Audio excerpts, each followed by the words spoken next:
യഥാർത്ഥത്തിൽ ഭൂമിയുടെ ആരംഭം മുതൽ നടന്ന പൈശാചിക പ്രവൃത്തികൾ ഇപ്പോൾ സഭയിലും പരിശുദ്ധ മറിയത്തിലും എത്തി നിൽക്കുന്നത് വരെയുള്ള പിശാചിൻ്റെ പ്രവൃത്തികളെ പ്രതീകാത്മകമായി വിവരിക്കുന്ന ഒരു അധ്യായമാണ് വെളിപാട് പുസ്തകത്തിൻ്റെ 12-ാമത്തെ അധ്യായം. ഇവിടെ വിവരിക്കപ്പെടുന്ന സംഭവങ്ങൾ കാലാനുകൃതമായി അല്ല, കാലാനുഗതമായി അല്ല, കാലാനുസൃതമായി അല്ല, ക്രൊണോളോജിക്കലായി അല്ല അവതരിപ്പിക്കപ്പെടുന്നത്.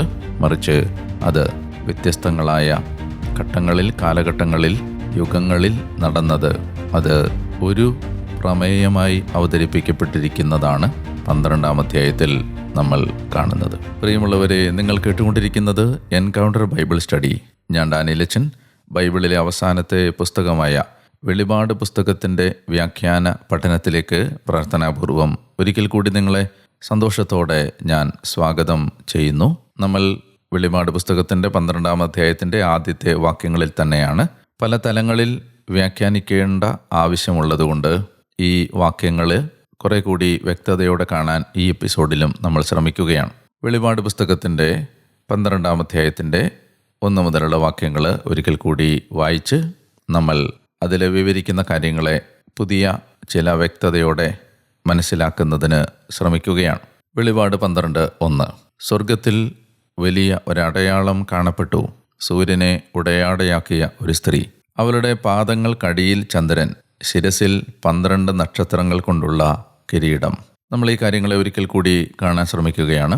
ഇവിടെ അവളുടെ പാദങ്ങൾക്കടിയിൽ ചന്ദ്രൻ എന്നതിനെ നമ്മൾ കുറെ കൂടി മനസ്സിലാക്കുന്നതിന് സഹായിക്കുന്ന ഒരു ചിന്തയാണ്.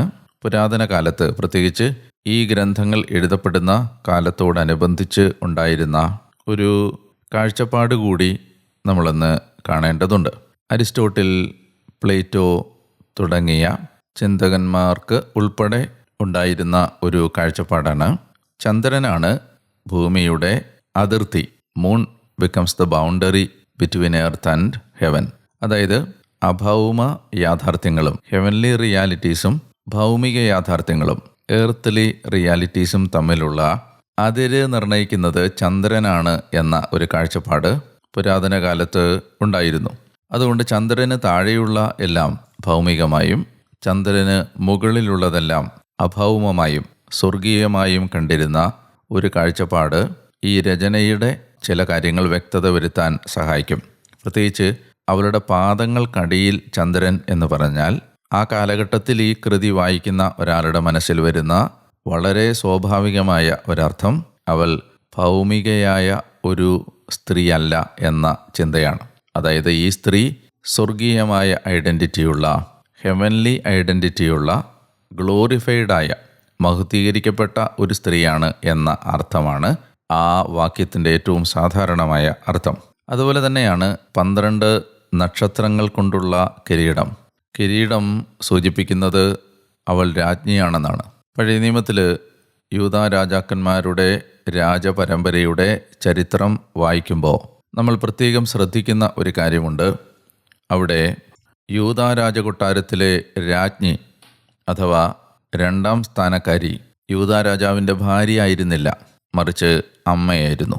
രാജമാതാവ് എന്ന പദമാണ് അവരതിനുപയോഗിച്ചത്. ഹെബ്രായ ഭാഷയിൽ ഗബീറ എന്നാണ് ആ വാക്ക്. ഈ രാജമാതാവ് രാജാവിൻ്റെ തൊട്ടടുത്ത സ്ഥാനക്കാരി ആയതുകൊണ്ട് യൂദാ രാജാക്കന്മാരുടെ വിവരണങ്ങൾ ബൈബിൾ നടത്തുമ്പോൾ രാജാവിൻ്റെ അമ്മയുടെ പേര് പ്രത്യേകം പരാമർശിക്കാൻ ശ്രദ്ധിച്ചിരുന്നു. അതുകൊണ്ട് തന്നെ യൂദാ രാജാവിൻ്റെ അമ്മയാണ് രാജമാതാവ് ഗബീറ. പരിശുദ്ധ അമ്മ യൂദാ പരമ്പരയിലെ നിത്യനായ രാജാവായ യേശുവിൻ്റെ അമ്മയായതുകൊണ്ട് അവൾ രാജ്ഞിയാണ്, അമ്മ റാണിയാണ്, രാജമാതാവാണ്. അവൾ ധരിച്ചിരിക്കുന്ന കിരീടം 12 നക്ഷത്രങ്ങൾ കൊണ്ടുള്ള കിരീടമാണ്. 12 നക്ഷത്രങ്ങൾ സൂചിപ്പിക്കുന്നത് ഇസ്രായേലിനെയാണ്. അതുപോലെ 12 അപ്പസ്തോലന്മാരാകുന്ന അടിത്തറമേൽ പണിയപ്പെട്ട തിരുസഭയെയും ആണ്. അവൾ ഇസ്രായേലിൻ്റെ രാജ്ഞിയാണ്, അപ്പസ്തോലിക സഭയുടെ രാജ്ഞിയാണ്. 12 നക്ഷത്രങ്ങൾ കൊണ്ടുള്ള കിരീടം ഈ സ്ത്രീ ധരിച്ചിരുന്നു. ഇനി മറ്റൊരു കാര്യം നമ്മൾ കാണുന്നത് വാക്യം 2 അവൾ ഗർഭിണിയായിരുന്നു, പ്രസവ വേദനയാൽ അവൾ നിലവിളിച്ചു, പ്രസവ ക്ലേശത്താൽ അവൾ ഞെരുങ്ങി. വെളിപാട് 12 സ്ത്രീ പരിശുദ്ധ അമ്മയാണ് എന്ന് വ്യാഖ്യാനിക്കുമ്പോൾ അതിനെതിരെ ഉയർന്നു കേട്ട ഏറ്റവും പ്രധാനപ്പെട്ട പ്രതിഷേധം ഈ വാക്യവുമായി ബന്ധപ്പെട്ടതായിരുന്നു. പ്രതിഷേധത്തിൻ്റെ കാരണം തിരുസഭയുടെ ഔദ്യോഗികമായ പ്രബോധനമനുസരിച്ച് മാതാവിന് ഈശോയെ പ്രസവിക്കാൻ പ്രസവവേദന ഉണ്ടായിരുന്നില്ല. Blessed virgin Mary did not have labour pain. It's a doctrinal teaching. ഇതൊരു സഭയുടെ വിശ്വാസ പ്രബോധനത്തിൻ്റെ ഭാഗമായ പഠിപ്പിക്കലാണ്. അതൊരു പ്രബോധനമായി നിലനിൽക്കുമ്പോൾ ഒരു പ്രധാനപ്പെട്ട ചോദ്യം ഉയരുന്നുണ്ട്. പിന്നെ എന്തുകൊണ്ടാണ് ഈ സ്ത്രീ മറിയമാണെങ്കിൽ അവൾ പ്രസവവേദനയാൽ പുളഞ്ഞു എന്ന് വെളിപാട് പുസ്തകത്തിൽ പറഞ്ഞിരിക്കുന്നത്? സഭാപിതാക്കന്മാർ ഈ കാര്യത്തെ ചർച്ച ചെയ്തപ്പോൾ അവരതിനെ വ്യാഖ്യാനിച്ചത് ഏതാണ്ട് താഴെ പറയുന്ന വിധത്തിലാണ്. മാതാവിൻ്റെ പ്രസവവേദന യേശുവിനെ ഭൂമിയിൽ പ്രസവിച്ച സമയത്ത് ശരീരത്തിലുണ്ടായ വേദന ആയിട്ടല്ല പിതാക്കന്മാർ അതിനെ വ്യാഖ്യാനിച്ചത്. Her labour pain was not biological but rather spiritual pain. അത് യേശുവിനെ ബേത്ലഹേമിലെ കാലിത്തൊഴുത്തിൽ പ്രസവിക്കുന്ന സമയത്തുള്ള വേദനയായിരുന്നില്ല, മറിച്ച് അത് യേശുവിൻ്റെ കുരിശിൻ്റെ ചുവട്ടിൽ വെച്ച്, യേശുവിൻ്റെ കുരിശ് യാത്രയിലും കുരിശ് മരണത്തിലും കുരിശിൻ്റെ ചുവട്ടിലും ആ അമ്മ കടന്നുപോയ മനുഷ്യന് സങ്കല്പിക്കാൻ ആവാത്ത തീവ്രമായ കഠിനമായ വേദനയാണ് മാതാവിൻ്റെ പ്രസവ വേദനയായി പിതാക്കന്മാർ വ്യാഖ്യാനിക്കുന്നത്. എന്താണ് അതിൻ്റെ പ്രസക്തി? എന്താണ് അതിൻ്റെ സാങ്കത്യം? യേശു കുരിശിൽ മരിക്കുന്ന സമയത്ത് നമ്മളൊരു രംഗം കാണുന്നുണ്ട്.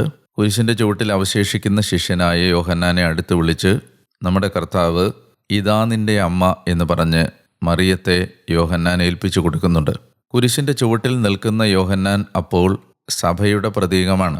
യോഹന്നാൻ്റെ സുവിശേഷത്തിൽ യേശുവിൻ്റെ വിലാവിൽ നിന്ന് ഒഴുകിയിറങ്ങിയ രക്തവും വെള്ളവും സൂചിപ്പിക്കുന്നത് സഭ പിറവിയെടുക്കുന്നതിനെയാണ്. വിശുദ്ധ കുർബാനയും മാമോദീസായുമാകുന്ന 2 അരുവികളാണ് യേശുവിൻ്റെ വിലാവിൽ നിന്ന്, യേശുവിൻ്റെ മാറിൽ നിന്ന് ഒഴുകുന്നത്. അത് സഭയുടെ ഔദ്യോഗികമായ പിറവിയെടുക്കലാണ്. യേശുവിൻ്റെ കുരിശിൽ വെച്ച് സഭ ജന്മമെടുക്കുകയാണ്. അങ്ങനെ പിറവി കൊള്ളുന്ന സഭയുടെ അമ്മയായി ആ സഭയുടെ ആദ്യത്തെ കുഞ്ഞ് യോഹന്നാൻ മറിയത്തെ ഏറ്റുവാങ്ങുന്നതാണ് കുരിശിൻ ചുവട്ടിൽ നമ്മൾ കാണുന്ന ആ രംഗം. അങ്ങനെ യേശുവിൻ്റെ കുരിശിൻ്റെ ചുവട്ടിൽ വെച്ച് സഭ ജന്മമെടുക്കുന്ന സമയത്ത് മറിയം കടന്നുപോയ പ്രസവവേദന ശാരീരികമല്ല, ആത്മീയമായ a spiritual labour pain, the birth pang of the delivery of the church. ഒരു വാൾ നിന്റെ ഹൃദയത്തിലൂടെ കടന്നു പോകുമെന്ന് ശിമിയോൻ പ്രവചിച്ചത് ഈ ലേബർ പെയിനിനെ കുറിച്ചാണ്. യേശുവിൻ്റെ മരണത്തോടനുബന്ധിച്ച് നമ്മൾ അല്ലെങ്കിൽ സഭ ജനിച്ച നേരത്ത് മാതാവ്, ഈ സഭയുടെ അമ്മ കടന്നുപോയ പ്രസവ വേദന.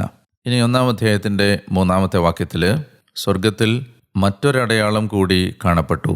ഇതാ അഗ്നിമയനായ ഒരു ഉഗ്രസർപ്പം, അതിന് 7 തലയും 10 കൊമ്പും, തലകളിൽ 7 കിരീടങ്ങളും. ഈ ഡ്രാഗൻ്റെ, ഈ പുരാതന സർപ്പത്തിൻ്റെ 7 തലകൾ, അത് മനസ്സിലാക്കുന്നതിന് വീണ്ടും ദാനിയേലിൻ്റെ പ്രവചനം 7-ാം അധ്യായത്തിലേക്ക് പോകണം. അവിടെ വിവരിക്കുന്ന 4 മൃഗങ്ങളുടെ തലകൾ, 4 മൃഗങ്ങളുടെയും ഒരുമിച്ച് അവരുടെ തലകൾ എണ്ണിയാൽ വരുന്ന നമ്പറാണ് 7. അപ്പോൾ അത് സൂചിപ്പിക്കുന്നത് ഇസ്രായേലിനെ ഞെരുക്കിയ ആ 4 വലിയ സാമ്രാജ്യങ്ങൾ, അതിൻ്റെ പിന്നിൽ പ്രവർത്തിച്ച പൈശാചിക പ്രവർത്തനങ്ങൾ, അതിൻ്റെ എല്ലാം പിന്നിൽ ഈ പുരാതന സർപ്പമായിരുന്നു എന്ന ധ്വനിയാണ് നമുക്ക് ഈ 7 തലയുള്ള ആ സർപ്പത്തിലൂടെ ലഭിക്കുന്ന ആത്മീയാർത്ഥം. 10 കൊമ്പ്, അതും ഈ 4-ാമത്തെ മൃഗത്തിൻ്റെ 10 കൊമ്പാണ്. വെളിപാട് പുസ്തകത്തിലെ 12-ാം അധ്യായത്തിലെ 3-ാമത്തെ വാക്യത്തിലെ പുരാതന സർപ്പത്തിനുണ്ട് എന്ന് സൂചിപ്പിക്കപ്പെടുന്ന 10 കൊമ്പ് ദാനിയേൽ പ്രവചനത്തിലെ 7-ാം അധ്യായത്തിലെ 4-ാമത്തെ മൃഗത്തിനുള്ള 10 കൊമ്പാണ്. അതുപോലെ 7 കിരീടം. ആ 7 കിരീടങ്ങൾ അധികാരത്തെ സൂചിപ്പിക്കുന്നതാണ് കിരീടം. അത് പ്രധാനമായിട്ടും സൂചിപ്പിക്കുന്നത് ഇസ്രായേലിനെ ഞെരുക്കിയ, അല്ലെങ്കിൽ ഇസ്രായേലിനെ നേരിടാനുണ്ടായിരുന്ന 7 കാനാന്യ ജനതകൾ. നിയമാവർത്തന പുസ്തകത്തിൻ്റെ 7-ാം അധ്യായത്തിൻ്റെ 1-ാമത്തെ വാക്യത്തിൽ നിങ്ങൾക്ക് അത് കാണാൻ കഴിയും. ഇസ്രായേലിന് കാനാൻ ദേശത്ത് നേരിടാനുണ്ടായിരുന്ന 7 കാനാന്യ ജനതകൾ. അതുപോലെ ഈ 7 കിരീടം സൂചിപ്പിക്കുന്നത് ഇസ്രായേലിനെ അടിച്ചമർത്തിയ 7 വിജാതീയ രാജ്യങ്ങളെയും വിജാതീയ രാജാക്കന്മാരെയുമാണ്. ഏതൊക്കെയാണ് ഇസ്രായേലിനെ കീഴ്പ്പെടുത്തിയ രാജ്യങ്ങൾ? Egypt, Assyria, Babylon, Medo Persia, Greece, Rome, അങ്ങനെ 6 മിശിഹായുടെ വരവിന് മുമ്പായി ആധിപത്യം ഉറപ്പിക്കാൻ പോകുന്ന അന്തിക്രിസ്തുവിൻ്റെ സാമ്രാജ്യവും എതിർ ക്രിസ്തുവിൻ്റെ സാമ്രാജ്യവും. അങ്ങനെ 7 കിരീടങ്ങളെന്നും വ്യാഖ്യാനിക്കുന്നവരുണ്ട്. യഥാർത്ഥത്തിൽ ഈ 12-ാം അധ്യായം വായിക്കുമ്പോൾ നിങ്ങൾ മനസ്സിലേക്ക് കൊണ്ടുവരേണ്ട ഒരു പ്രധാനപ്പെട്ട ചിന്ത ഞാൻ പറയുകയാണ്.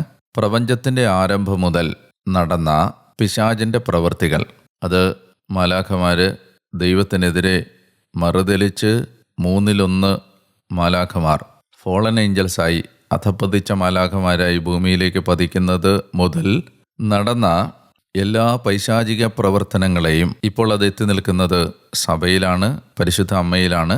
പരിശുദ്ധ അമ്മയിലും സഭയിലും വരെ എത്തി നിൽക്കുന്ന പിശാചിൻ്റെ എല്ലാ പോരാട്ടങ്ങളെയും പ്രതീകാത്മകമായി വിവരിക്കുന്ന ഒരധ്യായമാണ് വെളിപാട് പുസ്തകത്തിൻ്റെ 12-ാം അധ്യായം.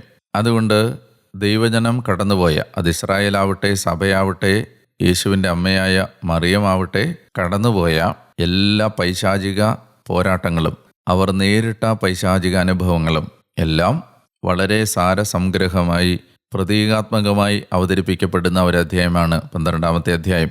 ഒരു കാര്യം വളരെ പ്രധാനപ്പെട്ടതായിട്ട് നിങ്ങളുടെ മനസ്സിലേക്ക് കൊണ്ടുവരേണ്ടതുണ്ട്. ഇതൊന്നും തന്നെ അവതരിപ്പിക്കപ്പെടുന്നത് കാലാനുസൃതമായി അല്ല, ക്രൊണോളോജിക്കലായി അല്ല. എന്ന് വെച്ചാൽ ഇവിടെ 1-ാം വാക്യത്തിൽ പറയുന്ന കാര്യങ്ങൾ കഴിഞ്ഞാണ് 2-ാം വാക്യത്തിൽ പറയുന്ന കാര്യങ്ങൾ, അത് കഴിഞ്ഞാണ് 3-ാം വാക്യത്തിൽ. അങ്ങനെ ചിന്തിക്കരുത്. ഇത് തമ്മിൽ കാലങ്ങൾ മിക്സ് ചെയ്താണ് പറഞ്ഞിരിക്കുന്നത്.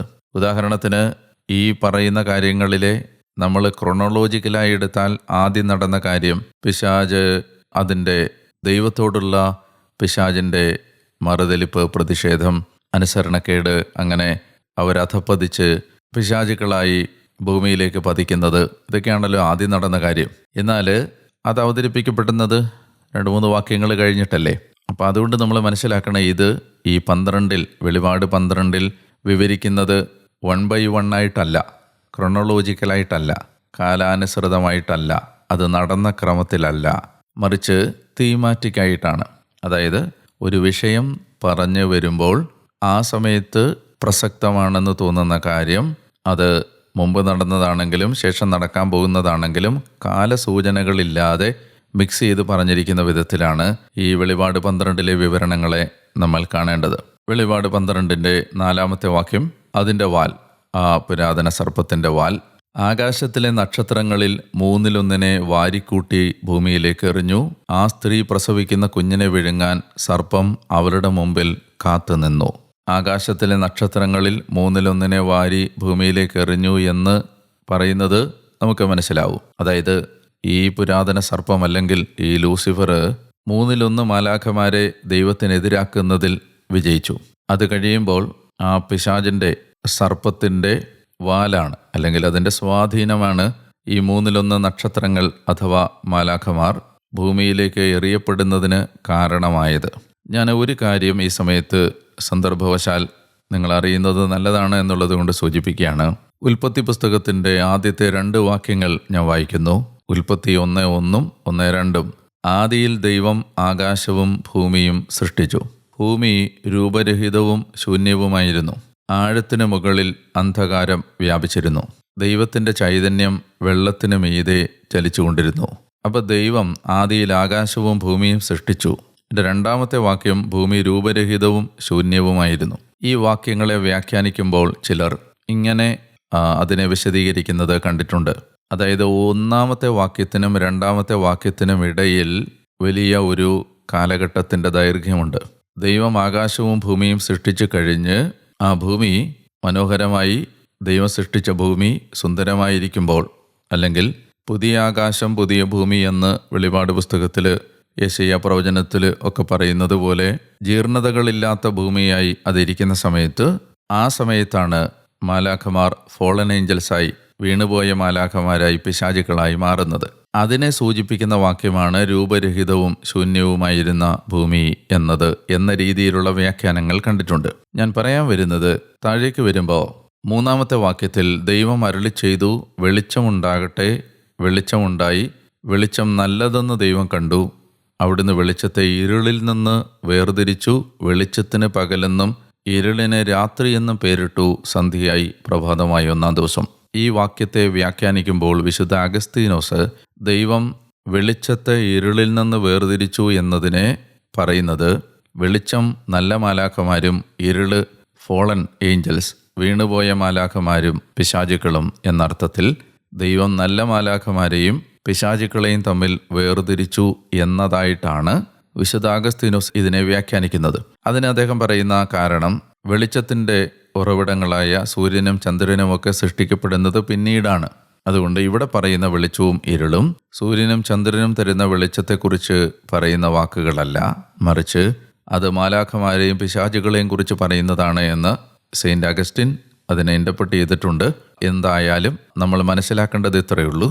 1/3 മാലാഖമാർ അധപതിച്ച് ഭൂമിയിലേക്ക് എറിയപ്പെട്ടു. ആ സ്ത്രീ പ്രസവിക്കുന്ന കുഞ്ഞിനെ വിഴുങ്ങാൻ സർപ്പം അവരുടെ മുമ്പിൽ കാത്തുനിന്നു. ഈ സ്ത്രീ ഇസ്രായേലായിട്ട് കണ്ടാൽ ഇസ്രായേൽ ജനതയെ നൂറ്റാണ്ടുകളായി പിശാച് പല ഭരണാധികാരികളിലൂടെ, ഉദാഹരണത്തിന് ഈജിപ്തിലെ ഫറവോയിലൂടെ, പിന്നീട് അസീറിയ രാജാവിലൂടെ, ബാബിലോൺ രാജാവിലൂടെ, അന്തിയോക്കസ് എപ്പിഫാനസിലൂടെ ഒക്കെ പീഡിപ്പിക്കാൻ വേണ്ടി ശ്രമിച്ച ഇസ്രായേലിനെ വിഴുങ്ങാൻ ശ്രമിച്ചതിൻ്റെ സൂചനയായിട്ട് ഇത് കാണാം. അതുപോലെ തന്നെ സഭയുടെ ആരംഭം മുതൽ സഭ കടന്നുപോയ റോമൻ ആധിപത്യത്തിൻ്റെ കീഴിൽ, അതുപോലെ യഹൂദരുടെ സിനഗോഗുകളിൽ ഒക്കെ സഭ കടന്നുപോയ സഭയെ വൈപ്പ് ഔട്ട് ചെയ്യാൻ സാത്താൻ നടത്തിയ ശ്രമങ്ങളുടെ ഭാഗമായി ഭരണകൂടങ്ങളെ ഉപയോഗിച്ച്, മതത്തെ ഉപയോഗിച്ചൊക്കെ സഭയെ വിഴുങ്ങാൻ, വൈപ്പ് ഔട്ട് ചെയ്യാൻ സാത്താൻ നടത്തിയ ശ്രമങ്ങളായിട്ട് ഇതിനെ കാണാം. ഇനി പരിശുദ്ധ അമ്മയാണ് ഈ സ്ത്രീ എന്ന് കാണുമ്പോൾ യേശുവിനെ ഇല്ലാതാക്കാൻ ഹെറോദ് കുഞ്ഞുങ്ങളെ കൊല്ലുന്ന നിമിഷം മുതൽ പിന്നീട് മലമുകളിൽ നിന്ന് ആളുകൾ യേശുവിനെ കുന്നിൻ്റെ മുകളിൽ നിന്ന് തള്ളിയിടാൻ ശ്രമിക്കുന്നത് മുതൽ ഏതാണ്ട് 8 പ്രാവശ്യമോ മറ്റോ ഈശോ കുരിശുമരണത്തിന് മുമ്പ് കൊല്ലപ്പെടാനായി അനുകൂലമായ സാഹചര്യങ്ങളുണ്ടായിരുന്നു. എന്ന് പറഞ്ഞാൽ ആളുകൾ യേശുവിനെ കൊല്ലാൻ തുടങ്ങിയിരുന്നു. അതിൻ്റെ ഒരു ക്ലൈമാക്സ് ആണ് കുരിശുമരണത്തിൽ സംഭവിക്കുന്നത്. അങ്ങനെ ആ കുഞ്ഞിനെ വിഴുങ്ങാൻ കാത്തു നിൽക്കുന്ന സർപ്പം. 5-ാമത്തെ വാക്യം, അവൾ ഒരു ആൺകുട്ടിയെ പ്രസവിച്ചു, സകല ജനപദങ്ങളെയും ഇരുമ്പ് ദണ്ടുകൊണ്ട് ഭരിക്കാനുള്ളവനാണ് അവൻ. അവളുടെ ശിശു ദൈവത്തിൻ്റെയും അവിടുത്തെ സിംഹാസനത്തിൻ്റെയും അടുത്തേക്ക് സംവഹിക്കപ്പെട്ടു. ഞാൻ ഈ വാക്യം മുതൽ അടുത്ത എപ്പിസോഡിൽ വിവരിക്കാം. നമ്മൾ ഈ 3-4 വാക്യങ്ങളിൽ 2-3 എപ്പിസോഡുകൾ ഈ വാക്യങ്ങൾ മാത്രം ചർച്ച ചെയ്തുകൊണ്ട് നമ്മൾ നിലകൊള്ളുന്നുണ്ട്. അതത്രമാത്രം പ്രധാനപ്പെട്ട ഒരധ്യായമാണ്. വെളിപാട് പുസ്തകത്തിൻ്റെ ഏതാണ്ട് മധ്യഭാഗത്തേക്ക് നമ്മൾ വരുമ്പോൾ കാണുന്ന ഈ 11-12 അധ്യായങ്ങൾ അത്രമേൽ പ്രധാനപ്പെട്ട അധ്യായങ്ങളാണ്. ഇത് എങ്ങനെയാണ് സാത്താൻ ഉണ്ടായത്, സാത്താൻ്റെ പരിശ്രമങ്ങൾ എങ്ങനെയാണ്, ഇതെല്ലാം മനസ്സിലാക്കാൻ സഹായിക്കുന്ന അധ്യായമാണ്.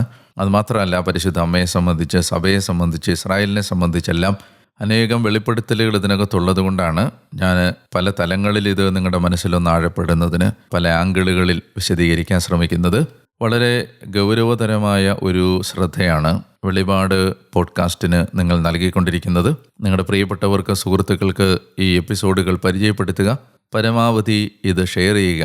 നിങ്ങൾക്ക് ചെയ്യാൻ കഴിയുന്ന ഒരു ലളിതമായ സുവിശേഷ വേല ഇതാണ്. ദൈവവചന പഠനങ്ങൾ മറ്റുള്ളവരുടെ അടുത്തേക്ക് എത്തിക്കാൻ നിങ്ങളെക്കൊണ്ട് ദൈവം പ്രേരിപ്പിക്കുന്നതൊക്കെ ചെയ്യുക. അതായത് അത് ഇന്നത്തെ കാലത്ത് ഏറ്റവും എളുപ്പത്തിൽ നിങ്ങൾക്ക് നിങ്ങളുടെ സോഷ്യൽ മീഡിയ പ്ലാറ്റ്ഫോമുകളിൽ ഷെയർ ചെയ്യാം, വാട്സപ്പ് ഗ്രൂപ്പുകളിൽ ഷെയർ ചെയ്യാം. അത് ഒരല്പം അപമാനം സഹിച്ചിട്ടാണെങ്കിലും ഇത് മറ്റൊന്നുമല്ല, കർത്താവിൻ്റെ വചനമാണ് എന്നുള്ളത് കൊണ്ട് അത് നിങ്ങൾക്ക് ഷെയർ ചെയ്യാം. അതുപോലെ തന്നെ നിങ്ങൾക്ക് പള്ളികളിൽ, ഇടവകകളിൽ, നിങ്ങളുടെ പ്രാർത്ഥനാ കൂട്ടായ്മകളിലൊക്കെ ചെറിയ ചെറിയ ഗ്രൂപ്പുകളിലായി ഈ ആദ്യത്തെ എപ്പിസോഡ് മുതൽ കേട്ട് ചർച്ച ചെയ്ത് പഠിച്ച് കൂടുതൽ സംശയം വരുന്നത് എന്തെങ്കിലും ഉണ്ടെങ്കിൽ അത് ആരോടെങ്കിലും ചോദിച്ച് മനസ്സിലാക്കി ഒക്കെ നിങ്ങൾക്ക് ഇത് കൂടുതൽ ക്രിയാത്മകമായി പഠിക്കാനുള്ള സൗകര്യമുണ്ട്. ആ സൗകര്യങ്ങളും നിങ്ങൾ ഉപയോഗപ്പെടുത്തുക. ലോകമെമ്പാടും ഇങ്ങനെ ബൈബിൾ പഠന സെല്ലുകൾ ഉണ്ടാവണം എന്ന് ദൈവം ആഗ്രഹിക്കുന്നുണ്ട്.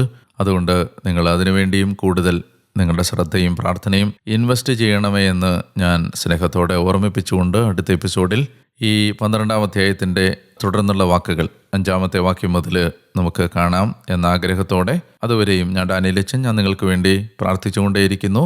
കൃപയിൽ, വിശുദ്ധിയിൽ, ദൈവസ്നേഹത്തിൽ ദൈവം നിങ്ങളെ കാത്ത് പരിപാലിക്കട്ടെ. ആമേൻ.